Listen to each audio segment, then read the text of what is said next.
Welcome guys, and in this video I want to show you how you can connect your PSP to the internet.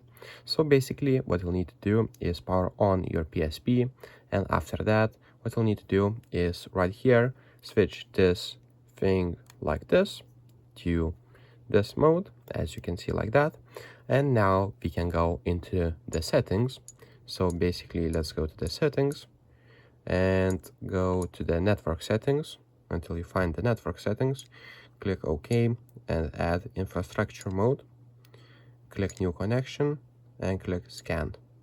After that it will scan, and as you can see it found my Wi-Fi. So now what I'll need to do is click.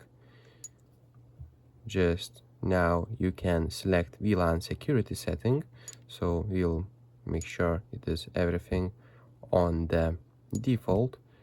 And now what we'll need to do is basically click like this. You can rename the internet, and right here you'll need to enter your VPA key. You can find that on your router or in your router website, in your Wi-Fi provider website. If that doesn't work, you can change your VLAN security setting to different one, and etc.